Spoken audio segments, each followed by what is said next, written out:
Guys, welcome back to my YouTube channel. फिर से हम लोग एक नए टॉपिक के ऊपर आज हम बात करने जा रहे हैं जिसका नाम है इलेक्ट्रोलाइसिस। तो सर इलेक्ट्रोलाइसिस तो पहले भी हम लोगों ने पढ़ा है, बट इलेक्ट्रोलाइसिस हमने पढ़ा है, लेकिन इलेक्ट्रोलाइसिस में दो फैराडेज लॉ लगते हैं, एक फैराडे फर्स्ट लॉ और दूसरा कौन सा, Faraday second law. Last video lecture में हम लोगों ने डिस्कस किया था किसके ऊपर, फैराडे के फर्स्ट लॉ के ऊपर, और आज जो हम लोग बात करेंगे वो किसके बारे में बात करेंगे, फैराडे सेकंड लॉ। तो आज का हमारा ये टॉपिक होता है Faraday second law of electrolysis. Faraday first law में हमने क्या पढ़ा था, फैराडे फर्स्ट लॉ में हमने पढ़ा था कि when the charge to be supplied in a solution, the weight of deposition or liberation is directly proportional to the charge। यानी अगर आप चार्ज बढ़ाते हो तो ऑब्वियसली है कि डिपोजिशन या फिर लिबरेशन क्या बढ़ेगा, किसका, इलेक्ट्रोलाइट्स का। लेकिन अब जो मैं बात करने जा रहा हूं ये सेकंड लॉ के बारे में, that is called Faraday second law. और ये फैराडे सेकंड लॉ को क्या कहने का कोशिश करता है, ध्यान से देखना। पहले एक्सपेरिमेंट में दिखा रहा हूं। फैराडे सेकंड लॉ में क्या किया गया कि दो इलेक्ट्रोड्स, दो डिफरेंट सॉल्यूशन लिया गया और दोनों डिफरेंट सॉल्यूशन में इलेक्ट्रोड्स को पुट अप किया गया। जैसे एग्जांपल के तौर पे मैं बात कर रहा हूं यहाँ पे कि मैंने एक सॉल्यूशन ये लिया है और दूसरा सॉल्यूशन ये लिया है, और दोनों सॉल्यूशन में गाइस हमने क्या किया है, दो डिफरेंट सॉल्यूशन का हमने इस्तेमाल किया है। एक में कंपोनेंट आपने डाला है ए और दूसरे में बी। बात को समझोगे, ये दो डिफरेंट सॉल्यूशन जरूर है, लेकिन दोनों सॉल्यूशन को हम कनेक्ट कर रहे हैं एक सीरीज से। This one is a series, और इस सीरीज का मतलब आपको क्या समझना है कि सीरीज का इंपॉर्टेंस यहाँ पे ये होगा कि जितना करंट सप्लाई होगा या चार्ज सप्लाई होगा सॉल्यूशन ए में, उतना ही चार्ज सप्लाई होगा क्या, सॉल्यूशन बी में। अगर मैं कह रहा हूं कि सॉल्यूशन ए में जो आपका चार्ज सप्लाई हो रहा है वो कितना है, तो वो है एक्स, ठीक है। क्यू का मान यहाँ पे क्या मान रहे हैं कि एक्स जो है वो चार्ज सप्लाई हो रहा, तो ऑब्वियसली बी में कितना चार्ज सप्लाई होगा, तो बी में भी चार्ज सप्लाई होगा एक्स, ठीक है, क्योंकि दोनों को कनेक्ट किया गया किससे, सीरीज से। अब आते हैं दूसरी बात पे कि यहां पर ए में हमने सॉल्यूशन डाला किसको, कॉपर सल्फेट को, और बी में डाल दिया हमने क्या, सिल्वर नाइट्रेट। आगे बात पे आते हैं।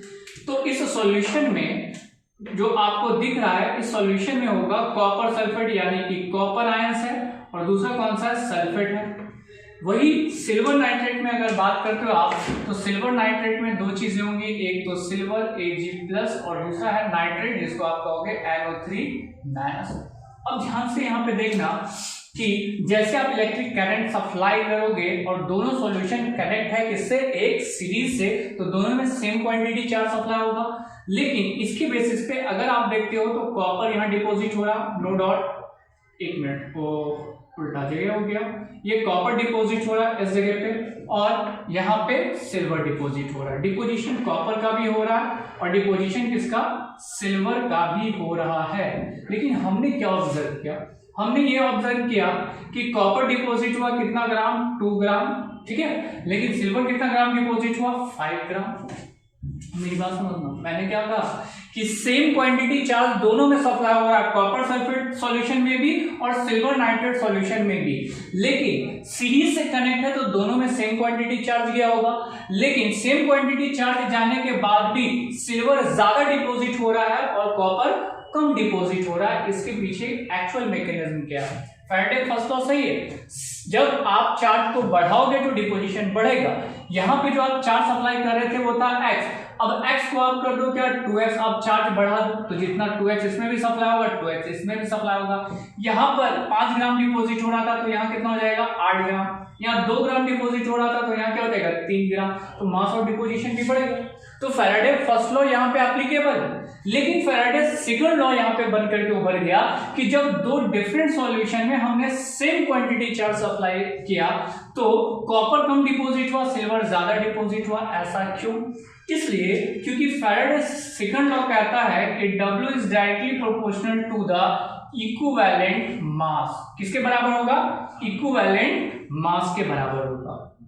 अब आपको जो सीखना है वो ये सीखना है कि इक्विवेलेंट मास आप निकालते कैसे हो। तो सबसे पहले हम यहाँ पे बात करेंगे किसके बारे में, इक्विवेलेंट मास के बारे में। और इक्विवेलेंट मास निकालने से पहले आपको दो चीजें याद रखनी होगी। एक तो अगर एटम है तो एटम का क्या, atomic mass divided by equivalent number. तो atomic mass divided by equivalent number आपका क्या दे देगा, इक्विवेलेंट मास कंसीडर करेगा। अब मेरी बात समझना, जैसे मुझे कॉपर का इक्विवेलेंट मास निकालना है तो सबसे पहले मैं लिखूंगा कॉपर के ऊपर कितना है 2+। अब एक बात समझना कि कॉपर का एटॉमिक मास कितना होता है, तो इससे पहले हमने बात किया था 63.5 डिवाइडेड बाय इक्विवेलेंट नंबर। अब एक चीज देखो, यहाँ 2+ है यानी केटाइंस कितना है 2+, जितना केटाइंस है उसको डाल दो, वही आपका इक्विवेलेंट नंबर हुआ। तो 2 से आप डिवाइड कर दोगे, ये आ जाएगा 31.75, ये आ गया इक्विवेलेंट मास। ठीक है, ये इक्विवेलेंट मास आ गया। लेकिन वही अगर मैं सिल्वर का निकालने के लिए जाऊं तो सिल्वर में कितना प्लस होगा, Ag+। अब आ जाओ फिर से, एटॉमिक मास सिल्वर का क्या हो जाएगा 108 डिवाइडेड बाय, डिवाइड किससे करना, इक्विवेलेंट नंबर। और सिल्वर में कितना प्लस है 1+ है, तो कितने से डिवाइड करोगे 1 से, तो ये आ गया 108, दैट इज इक्विवेलेंट मास। अब देखो दोनों में इक्विवेलेंट मास ज्यादा किसका है, सिल्वर का। किस कारण ना, सिल्वर ज्यादा डिपोजिट हो रहा था। तो फैराडे सेकंड लॉ कहता है weight of deposition is directly proportional to the equivalent mass. आगे आते हैं और भी कुछ लोग चीजों का निकाल लेते हैं। एल्यूमिनियम के ऊपर कितना प्लस होगा 3+। एल्यूमिनियम का मास बोला जाए 27 डिवाइडेड बाय 3, आंसर आ जाएगा कितना 9, इसका इक्विवेलेंट मास हो गया। हम लोग कैल्शियम का निकाल लेते हैं, कैल्शियम के ऊपर 2+ होता है, तो कैल्शियम का मास कितना हो जाएगा 40 डिवाइडेड बाय 2, आंसर कितना आ जाएगा 20। वैसे ही मैग्नीशियम का भी निकाल लेंगे, Mg के ऊपर 2+, तो मैग्नीशियम का कितना होगा 24 डिवाइडेड बाय 2, कट के आ जाएगा कितना 12। और मैग्नीशियम के बाद अगला एक और प्रैक्टिस कर लेते हैं, Na+, बोला जाए 23 डिवाइडेड बाय 1, आंसर कितना आ जाएगा 23। तो ये आपका आ गया इक्विवेलेंट मास। ठीक है, इक्विवेलेंट मास ज्यादा रहेगा, डिपोजिशन ज्यादा होगा, इक्विवेलेंट मास कम रहेगा, डिपोजिशन कम रहेगा। ऐसे जल्दी से आप स्क्रीनशॉट लो। हो गया गाइस। अब जो फैराडे के हम सेकंड लॉ पे जो आगे बात करने जा रहे हैं वो क्या है कि किस तरह का न्यूमेरिकल्स होगा और इससे क्या रिलेटेड सवाल बनेंगे। ध्यान है कि इसका सवाल बड़ा आसान सा होता है, लेकिन क्वेश्चन इतना बड़ा लिखा रहता है कि बच्चे देख के कंफ्यूज कर जाते हैं। आप नहीं होंगे, आप मेरी बात समझ लेना मैं क्या बोल रहा हूं। क्वेश्चन कहता है if 2 electrolytic solution A and B are connected in a series, solution A contain copper sulfate and B contain silver nitrate।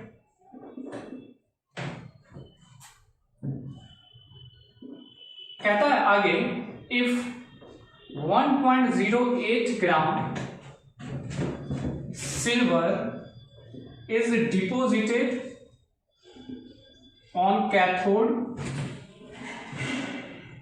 What is the mass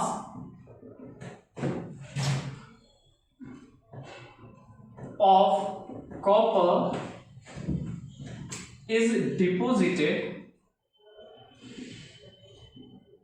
सवाल को फिर से ध्यान दो, कह रहा 2 इलेक्ट्रोलाइटिक सॉल्यूशन है ए और बी। अब आ जाओ, एक मेरे पास इलेक्ट्रोलाइटिक सॉल्यूशन है जिसको मैं कंसीडर कर रहा हूं ए, और दूसरा इलेक्ट्रोलाइटिक सॉल्यूशन है जिसको हम कंसीडर करेंगे गाइस बी।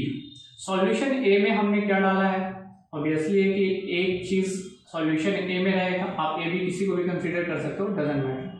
मैंने ए में डाल दिया क्या कॉपर सल्फेट और बी में डाल क्या दिया सिल्वर नाइट्रेट, तो यहाँ Ag+ होगा और क्या होगा NO3-। आगे देखते हैं कॉपर सल्फेट में Cu2+ क्या SO4 2-, यहाँ पॉजिटिव नेगेटिव नेगेटिव पॉजिटिव दोनों को कनेक्ट कर दिया गया किससे, एक सीरीज से, क्योंकि क्वेश्चन कह रहा 2 electrolytic solution A and B are connected in a series, तो हमने सीरीज से कनेक्ट कर दिया। A contain copper sulfate and B contain silver nitrate. If 1.08 gram silver is deposited on cathode, what is the mass of copper is deposited? कह रहा है कि silver जो डिपोजिट हो रहा है उसका जो हमने मास देखा वो था 1.08 ग्राम। तो अब ये बताइए कि यहाँ जो कॉपर डिपोजिट होगा, सॉरी यहाँ जो कॉपर डिपॉजिट होगा वो कितना ग्राम डिपॉजिट होगा। अब आते हैं इस क्वेश्चन को आगे सॉल्व करने के लिए। तो सबसे पहले ये देखो, ये दिया हुआ वेट ऑफ डिपोजिशन किसका, सिल्वर का। तो आप इसमें सबसे पहले क्यू निकालोगे। तो सर हम क्यू कैसे निकालेंगे, बेटा फैराडे के फर्स्ट लॉ में बहुत सारे न्यूमेरिकल्स हमने सॉल्व किए थे ऐसे। आप ध्यान देना, फिर से आपने Ag प्लस किस फॉर्म में, एक्वस के फॉर्म में, ये एक इलेक्ट्रॉन गेन करेगा और गेन करके ये बन जाएगा क्या, सिल्वर किस फॉर्म में, सॉलिड के फॉर्म में। क्लियर है। ये एक इलेक्ट्रॉन गेन किया तो कितना, 96,500 कूलम। एक एवरेज वैल्यू को हम लिख रहे हैं 96500। तो सिल्वर डिपॉजिट होगा कितना ग्राम, 108 ग्राम। लेकिन डिपोजिशन कितना हुआ है, 1.08 ग्राम। तो बाबू यहाँ पे चार्ज कितना होगा ये तो पता चल जाएगा, इतना बराबर इतना, इससे काट दो, ये कितने टाइम्स खाएगा, लगभग 100 टाइम्स। ठीक है, 100 टाइम्स से कट गया, 100 को आप यहाँ पुट अप कर दो, क्या हो जाएगा, 96500 divided by 100 is equal to x। इससे काट दो, इतना चार्ज सप्लाई हो रहा, मतलब Q जो आपका आया वो आया 965 कूलम।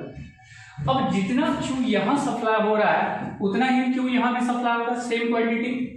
अब आ जाओ कॉपर का डिपोजिशन हमें जानना है। तो कॉपर के ऊपर कितना प्लस है, 2 प्लस। तो सबसे पहले आप लिखोगे Cu2 प्लस, 2 इलेक्ट्रॉन गेन किया और बन गया क्या, कॉपर किस फॉर्म में, सॉलिड के फॉर्म में। डाटा से लेते हैं, 2 इलेक्ट्रॉन है तो 2 इंटू चाहिए, 96500 कूलम कॉपर डिपोजिट होगा कितना, जितना उसका एटॉमिक मास है, और इसका एटॉमिक मास होता है 63.5। लेकिन इतना चार्ज सप्लाई नहीं हो रहा, चार्ज कितना सप्लाई हो रहा है, इतना चार्ज सप्लाई हो रहा। ठीक है, तो 965 कूलम हम यहाँ पे अप्लाइड करते हैं तो मास ऑफ डिपोजिशन का पता चल जाएगा, लेकिन इतना बराबर इतना होता है। इससे इसको काट दो, ये हो जाएगा 100 200, तो x इज इक्वल टू क्या हो जाएगा, 63.5 divided by 2 into 10 to the power 2।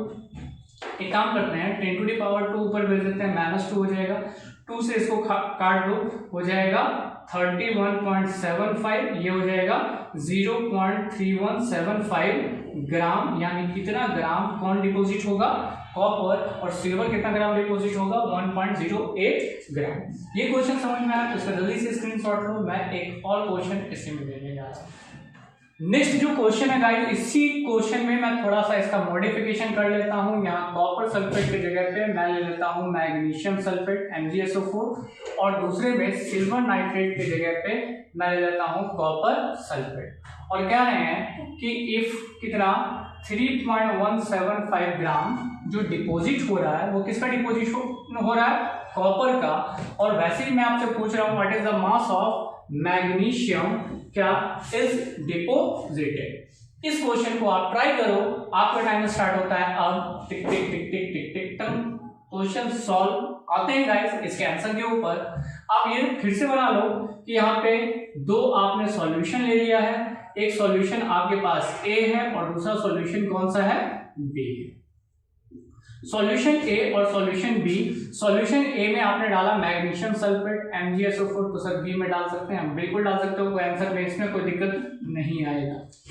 Magnesium sulphate में Mg2 प्लस है और क्या SO4 2 माइनस, कॉपर में आते हैं तो Cu2 प्लस और क्या SO4 2 माइनस। अब क्या हो रहा है, अब ये कह रहा क्वेश्चन के अकॉर्डिंग कि इतना ग्राम डिपॉजिट हो रहा है कौन, कॉपर। तो कॉपर का डिपोजिशन यहाँ बता रहा है कितना ग्राम, 3.175 ग्राम डिपॉजिट हो रहा। तो वैसे ही वेट ऑफ डिपोजिशन दिया हुआ तो Q तो आप निकाल ही सकते हो। जितना Q निकलेगा, ये कैसे है, एक सीरीज से है, उतना ही Q इसमें भी सप्लाई होगा। तो Q से आप इसका डिपोजिशन निकाल सकते हो। देख लो कैसे, जो आपने बनाया क्या वो सही है। तो ऐसे केस में आते हैं तो कॉपर Cu2 प्लस क्या करेगा, 2 इलेक्ट्रॉन गेन करेगा और बन जाएगा कॉपर किस फॉर्म में, सॉलिड के फॉर्म में। ये 2 इलेक्ट्रॉन को देख के हम लिखेंगे 2 इंटू 96500 कूलम, तो ये डिपॉजिट होता है कितना, 63.5 ग्राम। लेकिन डिपॉजिट कितना हुआ क्वेश्चन के अकॉर्डिंग, 3.175 ग्राम। तो गाइस यहाँ चार्ज कितना सप्लाई हुआ, दैट इज x, इतना बराबर इतना, इसको काट दो, ठीक है, 20 टाइम्स कट जाएगा। अब ये जो 20 टाइम्स कटेगा, ठीक है, 3.175 है ना, एक डिसिमल पीछे लेंगे, 10 टू द पावर -5, 2 कटेगा, 0 जाएगा, ऊपर आ जाएगा 20, ठीक है। तो 20 टाइम्स कट जाएगा और ये 20 को आप यहाँ पुट अप कर दो, मतलब 2 into 96500 coulomb divided by 20 is equal to x। 2 से 2 कैंसिल कर दो, आ जाएगा कितना 10, और 10 से 1 0 कट गया, मतलब Q आपका आ गया 9650 कूलम, इतना चार्ज सप्लाई हुआ। जब ये पता चल गया कि इतना Q यहाँ सप्लाई हो रहा तो उतना ही Q यहाँ भी सप्लाई होगा। अब आते हैं मैग्नीशियम के ऊपर, और मैग्नीशियम का लिखते हैं क्या Mg2+ 2 इलेक्ट्रॉन गेन करेगा और क्या बन जाएगा, दे बिकम मैग्नीशियम किन फॉर्म में, सॉलिड के फॉर्म में। आगे की बात समझना, 2 इलेक्ट्रॉन में बात करते हैं, 2 × 96500 कूलम, तो मैग्नीशियम डिपॉजिट कितना होगा, जितना इसका एटॉमिक मास, और मैग्नीशियम का एटॉमिक मास होता है 24 ग्राम। ठीक है, अब आते हैं चार्ज कितना सप्लाई हुआ, तो चार्ज सप्लाई हुआ 9650 कूलम, तो डिपोजिशन क्या हो जाएगा x, ये तो निकल ही गया होगा आपका आंसर, लेकिन फिर भी एक बार मिला लो, ये हो जाएगा 10, ये हो जाएगा क्या 20, x इज इक्वल टू क्या 24 डिवाइडेड बाय 20, ये कट जाएगा 1.2 gram is the right answer. किस चीज का, मैग्नीशियम। अब गाइस इस दोनों के बाद हम लोग एक क्वेश्चन देखेंगे, किसका, एनसीईआरटी का। ठीक है, हाँ तो गाइस एनसीईआरटी का ये क्वेश्चन आपके सामने है, एक्सरसाइज 3.16 का, जिसमें क्वेश्चन कह रहा 3 इलेक्ट्रोलाइटिक सेल है ए बी सी। तो सबसे पहले आप ये सोच लो कि 3 इलेक्ट्रोलाइटिक सॉल्यूशन है, एक इलेक्ट्रोलाइटिक सॉल्यूशन ए, दूसरा बी, और तीसरा कौन सा, सी। तो 3 इलेक्ट्रोलाइटिक सॉल्यूशन हम बात कर रहे हैं ए, बी और सी के बारे में। एक में जिंक सल्फेट डाला गया है, दूसरे में सिल्वर नाइट्रेट डाला गया है, और तीसरे में कॉपर सल्फेट। मतलब ए बी सी आगे पीछे जा सकता है, डजंट मैटर, एकदम सोचना ही नहीं है कि ए वाला, इसी क्वेश्चन का आंसर बन जाएगा। सबको कनेक्ट कर दिया गया गाइस, किससे, सीरीज से। तो positive negative negative positive positive negative, ये एक सीरीज हो गया, 3 सॉल्यूशन ए बी सी। सबसे पहले आप ये फंडा समझो, सॉल्यूशन ए में, सॉल्यूशन बी में और सॉल्यूशन सी में। सॉल्यूशन ए में हमारा मान लेते हैं क्या है, zinc sulphate, that contain ZnSO4, तो यहाँ पे जिंक आयंस बनेंगे प्लस सल्फेट भी बनेगा, लेकिन मैं जिंक आयंस लिख रहा हूँ, इसी पे काम चलेगा। दूसरे में सिल्वर नाइट्रेट है, मतलब AgNO3 कह रहा, तो यहाँ पे कौन से आयंस होंगे, Ag+, ऑब्वियसली सी वाले में कॉपर सल्फेट, तो मैं यहाँ डाल रहा हूँ कॉपर सल्फेट, जिसमें क्या है Cu2+। अब ध्यान देना इस तीनों में कि Cu2+ कहाँ जाएगा, कैथोड के पास, Ag+ कहाँ जाएगा, कैथोड के पास, Zn2+ कहाँ जाएगा, कैथोड के पास। इसलिए ताकि यहाँ पे डिपोजिशन हो सके, और यहाँ डिपोजिशन होगा। चलो ठीक है, वहां तक तो आएंगे, लेकिन फिलहाल अभी इस बात को समझ लेते हैं जो क्वेश्चन हमसे कह रहा। क्वेश्चन कह रहा कि 1.45 ग्राम सिल्वर डिपॉजिट हो रहा, कहाँ, कैथोड पे, यानी सिल्वर डिपॉजिट हो रहा, उसका मास दिया हुआ 1.45 ग्राम। तो आपको ये बताना है कि व्हाट मास ऑफ, यहाँ पे ध्यान दो आप, what mass of copper and zinc is deposited. Just इससे पहले वाला जो हमने क्वेश्चन बनाया था वो 2 सीरीज था, यहाँ 3 सीरीज है, अंतर बस यही है। अब आ जाओ, सबसे पहले मैं बात करूंगा Ag+ 1 इलेक्ट्रॉन गेन करेगा। ठीक है, जैसे ये 1 इलेक्ट्रॉन गेन करेगा और 1 इलेक्ट्रॉन गेन करने के बाद they become silver, that is Ag solid के फॉर्म में। 1 इलेक्ट्रॉन का मतलब 96500 कूलम, इतना चार्ज सप्लाई होगा, तो सिल्वर डिपॉजिट होगा 108 ग्राम। लेकिन सिल्वर कितना डिपॉजिट हो रहा, 1.45 ग्राम, तो ऑब्वियसली यहाँ पे आप Q निकाल सकते हो, दैट इज x, इतना बराबर इतना। ऐसे केस में x को आपको निकालना है, तो आप x को बाहर कर लो, ये हो जाएगा 96500 कूलम इंटू 1.45 डिवाइडेड बाय 108, इसको मल्टीप्लाई कर दो, इसका आंसर आ जाएगा 139925 डिवाइडेड बाय 108। इसको काट दोगे, ये आ जाएगा 1295.6 कूलम। ये आपका क्या आ गया, Q आ गया। किसके हेल्प से हमने निकाला, सिल्वर के डिपोजिशन के हेल्प से हमने Q निकाल दिया। ऑब्वियसली है कि अगर Q यहाँ पे जितना सप्लाई हो रहा है कनेक्टेड इन अ सीरीज, तो उतना ही Q इसमें भी सप्लाई होगा, उतना ही Q इसमें भी सप्लाई होगा। वैसे ही इस क्वेश्चन में डिपोजिशन ऑफ जिंक और डिपोजिशन ऑफ कॉपर बता दूंगी, क्यों, क्योंकि Q आपका आ चुका है। और जिंक के केस में मैंने कहा कि Zn के ऊपर कितना प्लस होता है, 2+, ये क्या हो जाएगा एक्वस, प्लस ये 2 इलेक्ट्रॉन गेन करेगा, बन जाएगा क्या, जिंक किस फॉर्म में, सॉलिड के फॉर्म में। और ये 2 इलेक्ट्रॉन को देखकर आप लिखोगे 2 × 96500 कूलम, और जिंक का मास अपने हमने क्या बताया कि जिंक का मास हो जाएगा 65। ठीक है। तो यहां पर जो चार्ज सप्लाई हो रहा है वो इतना सप्लाई हो रहा है 1295.6, तो डिपोजिशन ऑफ जी का जाएगा x इतना बराबर इतना आएगा क्वेश्चन में। वैसे ही कॉपर की डिपोजिशन को आप निकाल सकते हो। कैसे कॉपर की डिपोजिशन को निकालोगे, मैं इसे बताऊं। कॉपर की डिपोजिशन के बारे में अगर मैं बात कर रहा हूं तो कॉपर के ऊपर होगा 2+, ये 2 इलेक्ट्रॉन गेन करेगा, बन जाएगा किसमें, कॉपर सॉलिड में। कॉपर 2 इलेक्ट्रॉन को देखकर हम लिखेंगे 2 × 96500 कूलम। कॉपर डिपोजिट होगा कितना, 63.5 ग्राम। अब इसमें कॉपर के केस में क्या कह रहा है कि कॉपर का डिपोजिशन कितना होगा, क्योंकि चार्ज तो तीनों में सेम सप्लाई हो रहा है ना, मतलब 1295.6 इतना चार्ज सप्लाई हो रहा है। तो डिपोजिशन x को निकाल ही लोगे। 3 सॉल्यूशन अगर बनाया जाए जिसको कनेक्ट कर दिया सीरीज से, या 4 सॉल्यूशन को कनेक्ट किया गया सीरीज से, सब में फंडा यही लगाना आपको, ठीक है। लेकिन 4 वाला क्वेश्चन नहीं आएगा। लेकिन इस क्वेश्चन में एक बात याद रखना कि इतना में आंसर नहीं आएगा। इसमें एक और चीज क्या आ रहा, क्वेश्चन कह रहा how did the current flow, मतलब आपसे इसके अलावा क्या जानने का कोशिश कर रहा, टाइप। कैसे, ध्यान देना। आपने पढ़ा है Q = I × T। क्वेश्चन में I दिया हुआ है, कहाँ है क्वेश्चन में, Y 1.5 एम्पियर, मतलब I का मान आपके पास दिया है 1.5 एम्पियर। Q अभी आपने निकाला था किसके ऊपर, सिल्वर के डिपोजिशन के बेसिस पे जो आया था, क्या Q 1 कर देते हैं 1295.6 इतना ग्राम का Q, और ये I क्वेश्चन में दिया हुआ। और आपको क्या निकालना है, टाइम, क्योंकि कह रहा how did the current flow. तो Q = I × T, तो T = क्या हो जाएगा, Q/I। Q कितना दिया हुआ है, 1295.6 डिवाइडेड बाय 1.5, इतना से डिवाइड कर तो जो आएगा वो क्या हो जाएगा, टाइम इन अ सेकंड। ये आपका क्वेश्चन एक्सरसाइज का 3.16 सॉल्व हो गया। बाकी क्वेश्चन में भी इसी तरह का फंडा लगा हुआ है, सारा क्वेश्चन इजी वे में सॉल्व, ठीक है। आज के लिए हमारा ये वीडियो लेक्चर यहीं खत्म होता है। हमारे साथ बने रहिए हमारे इस यूट्यूब चैनल पे। Thank you.